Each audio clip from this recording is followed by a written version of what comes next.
পশ্চিমবঙ্গবাসীর উন্নয়নের জন্য নতুন রাজ্য সরকার ইতিমধ্যেই কাজ শুরু করেছে। দায়িত্বে আসার পর থেকে ইতিমধ্যেই বেশ কিছু গুরুত্বপূর্ণ পদক্ষেপও করেছে নতুন সরকার। করা হয়েছে একাধিক বড়সড় ঘোষণা। এবার আরও এক বড় ঘোষণা করলেন রাজ্যের এক মন্ত্রী। জুলাই মাস থেকেই জিরামজি প্রকল্পে 125 দিনের কাজ শুরু হবে, এমনটাই জানালেন রাজ্যের পঞ্চায়েত এবং গ্রামোন্নয়ন মন্ত্রী দিলীপ ঘোষ।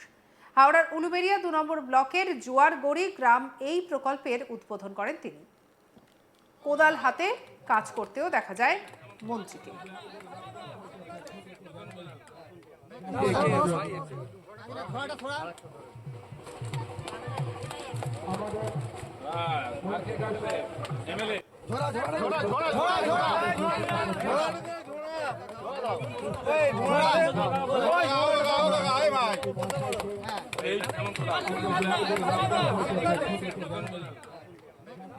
দিলীপ বলেন, রাজ্যে ক্ষমতায় আসার পর বিজেপি সরকার প্রথম ক্যাবিনেট মিটিংয়ে জিরামজি কেন্দ্রীয় আবাস যোজনা এবং প্রধানমন্ত্রী সড়ক যোজনার কাজের সম্মতি দিয়েছে। গত 4 বছর দুর্নীতির কারণে এই কাজ বন্ধ ছিল। এই প্রকল্পের মাধ্যমে দক্ষ, অর্ধদক্ষ এবং অদক্ষ সব ধরনের শ্রমিক কাজ করতে পারবেন। রাস্তা তৈরি থেকে শৌচাগার নির্মাণ সব ধরনের কাজে তাদের ব্যবহার করা হবে। সকলের বাড়িতে শৌচাগার তৈরি করে দেওয়া হবে।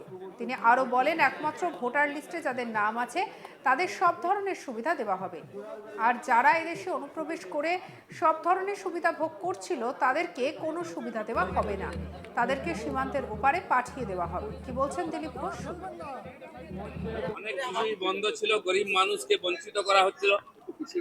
এই সমস্ত প্রকল্পে দুর্নীতি হয়েছে, তাই কেন্দ্র সরকারও পয়সা দেওয়া বন্ধ করেছিল। আবার পয়সা আসছে এবং 100 দিনেরটা 125 দিনের কাজ হবে জিরামজি, যাতে গ্রামের মানুষ সুবিধা পান এবং নিয়মিত চলবে।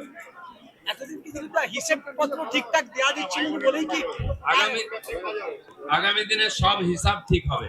মাননীয় প্রধানমন্ত্রী বলে গেছেন, সবকা সাথ, সবকা বিকাশ, সবকা প্রয়াস, এবার সবকা হিসাব। হিসাব শুরু হয়ে গেছে। দেখতে পাচ্ছেন যে পুলিশকে দৌড় করে মারা হতো, সেই পুলিশ কোমরে দড়ি বেঁধে নিয়ে যাচ্ছে। মানুষ ডিম সিদ্ধ না করে কাঁচা ডিম খাওয়াচ্ছে নেতাদেরকে। যারা লুটপাট করেছে, ভয় দেখিয়েছে, তাদের হিসাব হয়ে গেছে। সেটা করবে পুলিশ সরকার। আপনারা সরকারের সঙ্গে থাকুন, নিয়ম মেনে থাকুন, আমরা সব স্বপ্ন সফল করব। আগে সরকার বারবার অভিযোগ করতো যে তাদের টাকা আটকে রাখা হয়েছে। টাকা এই জন্য আটকানো হয়েছিল, হাজার হাজার কোটি টাকা লুট হয়ে গেছে। নেতাদের বাড়ি, পঞ্চায়েতের প্রধানের বাড়ি, পঞ্চায়েত সদস্যর 3 তলা বাড়ি, আগের পুরনো মাটির বাড়ি রয়ে গেছে, আর 5 বছরের 3 তলা বাড়ি হয়ে গেছে। টাকা কোথা থেকে এসছে? অথচ যারা পাওয়ার কথা আবাস যোজনার বাড়ি, তারা পাননি। সেই জন্য প্রায় 30 লক্ষ নতুন লোককে আমরা এই আবাস যোজনা, শৌচালয়ের সুবিধা, 125 দিনের কাজের সঙ্গে যুক্ত করব, যারা একদিন পাননি। সবাই বেতনও পাবেন, কাউকে বার করা হয়নি, ছাড়া হয়নি। আমাদের অনেক কর্মচারী লাগবে, আমরা প্রায় 11,000-এর বেশি নতুন কর্মচারী রিক্রুটমেন্ট করব। তার জন্য ফাইন্যান্সে ফাইল পাঠিয়েছে, হলেই পরীক্ষা দিয়ে স্বচ্ছভাবে নিয়োগ হবে, যাতে সুচারুরূপে আমাদের পঞ্চায়েতের কাজ চলে। ততদিন যে কর্মচারীরা আছেন তারাই সেই পুরনো কাজকে নতুন করে শুরু করছেন। সংগঠনের কাজ পরে হবে, আগে সরকারের কাজ হোক।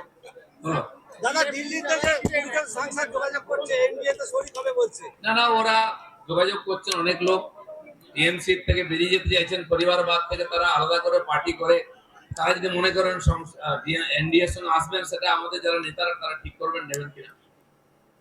এর আগে রবিবার উত্তর 24 পরগনার হাবড়ায় একটি অনুষ্ঠানে উপস্থিত হয়ে দিলীপ ঘোষ বলেন, বিগত তৃণমূল সরকার অশোক স্তম্ভ তুলে দিয়েছিল, তার জায়গায় বিশ্ব বাংলার লোগো লাগিয়ে দিয়েছিল।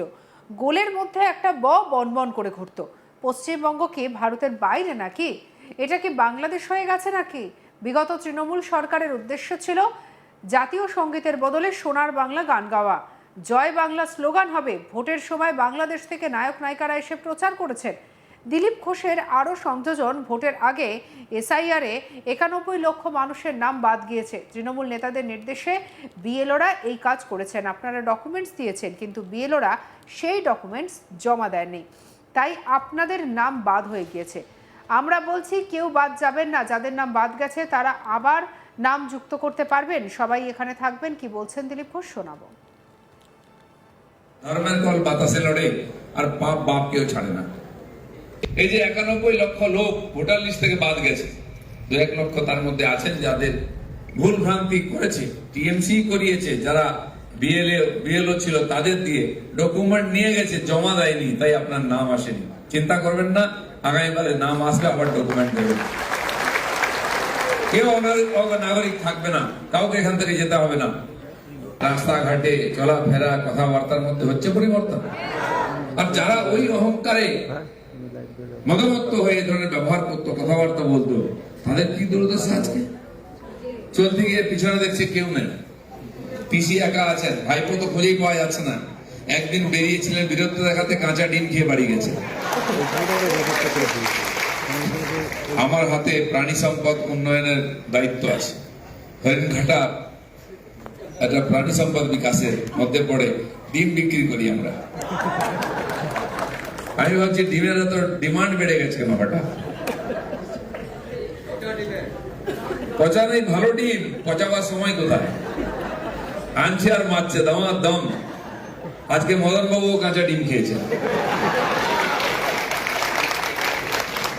তো একদিন আমরা জানতাম 21শে জুলাই যখন ব্রিগেডের সভা হতো ধর্মতলাতে টিএমসির, তখন ডিম ভাত হতো, হতো কিনা? কিন্তু ডিম সিদ্ধ করে রান্না করার সুযোগ নেই, কাঁচাতেই খেয়ে নিচ্ছে। সমস্ত নেতারা সুযোগ পাচ্ছেন, কেউ নয়।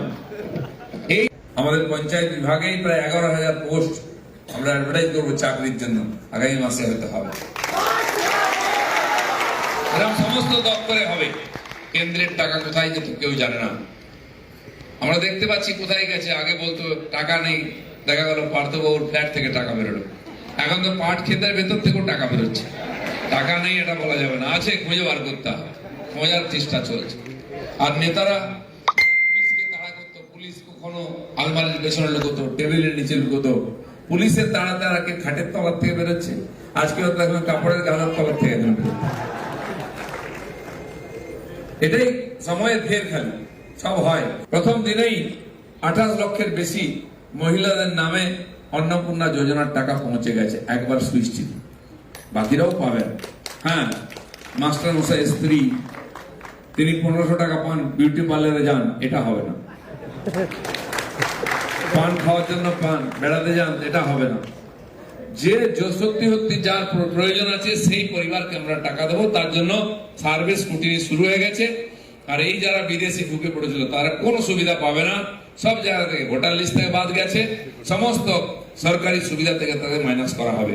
শুধু তাই নয়, জনসংখ্যা যে বিস্ফোরণ হয়েছে, ডেমোগ্রাফিক চেঞ্জ, বর্ডার এলাকায় 30-40% ভোট জনসংখ্যা বেড়ে গেছে। মাননীয় গৃহমন্ত্রী অমিত শাহজি একটা কমিটি করেছেন এর উপরে দেখার জন্য, তদন্ত করার জন্য, কেন ওখানে জনসংখ্যা বাড়লো, কোন জায়গায় বাড়লো, হঠাৎ জনসংখ্যার বিস্ফোরণ হয়ে গেছে, এসব এলাকায় হচ্ছে, সেসবও চেক করা হবে, কোথাও ছাড়া হবে না। সঙ্গে রাখুন আজ তাক বাংলাকে সাবস্ক্রাইব করতে ভুলবেন না।